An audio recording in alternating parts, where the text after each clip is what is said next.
Hello everyone, ভিডঙ্গ.com ওয়েবসাইটে তোমাদের সবাইকে স্বাগত জানাই। আমি সৌরভ দে, তোমাদের ম্যাথ টিউটর। এখানে দেখো, তোমাদের সঙ্গে যে প্রশ্নটি নিয়ে আলোচনা করব এটি একটি সমাধান করার প্রশ্ন। আমাদেরকে এক্স এর একটি সমীকরণ দেওয়া আছে, এখান থেকে সমাধান করে এক্স এর মানটা নির্ণয় করতে হবে।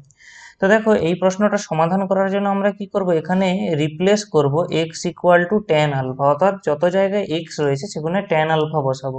তাহলে কি আসবে দেখো, tan inverse 1 - tan alpha by 1 plus tan alpha equal to half sin inverse tan alpha by root over of 1 plus tan square alpha। তাহলে আমরা দেখো এখান থেকে কি পাচ্ছি, আমরা এখান থেকে বাম দিকে যেমন tan ইনভার্স ছিল থাকলো। এবারে আমরা জানি কি tan π/4 মানে tan 45 ডিগ্রির মান 1 হয়।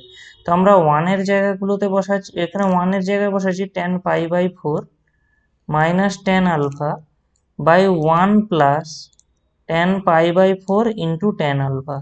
দেখো অ্যাকচুয়ালি এখানে tan alpha রয়েছে, মানে আমরা ওকে লিখতে পারি 1 into tan alpha, আর সেই 1 এর জায়গায় আমি tan π/4 বসাচ্ছি।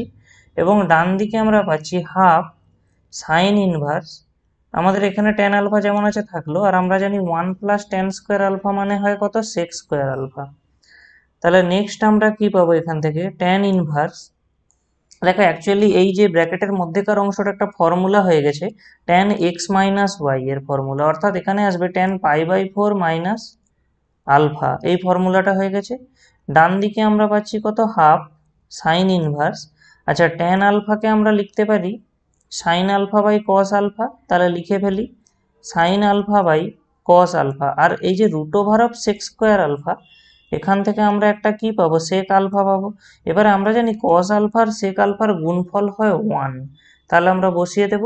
তাহলে আমরা বাম দিকে এখানে পেয়ে যাচ্ছি দেখো কত, π/4 মাইনাস আলফা, কারণ এখানে ট্যান ইনভার্স রয়েছে আবার এখানে ট্যান রয়েছে। ডান দিকে পেয়ে যাচ্ছি half sine inverse sine alpha, কারণ কি না লবের অংশটা 1 হয়ে গেছে।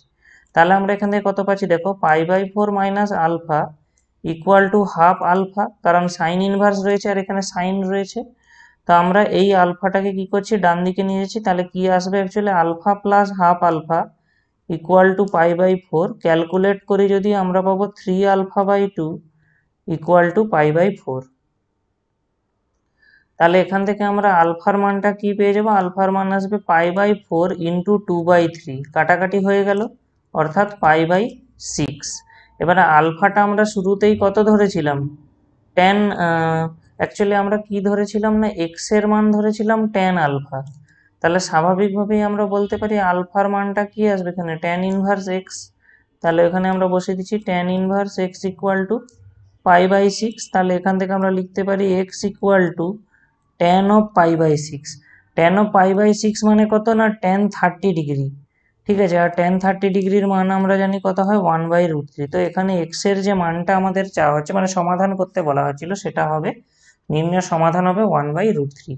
ভিডঙ্গ.com ওয়েবসাইটে ম্যাথটি দেখার জন্য অসংখ্য ধন্যবাদ। এরকমই নানা প্রশ্ন তাদের সমাধানের জন্য আমাদের ওয়েবসাইটটি ভিজিট করো।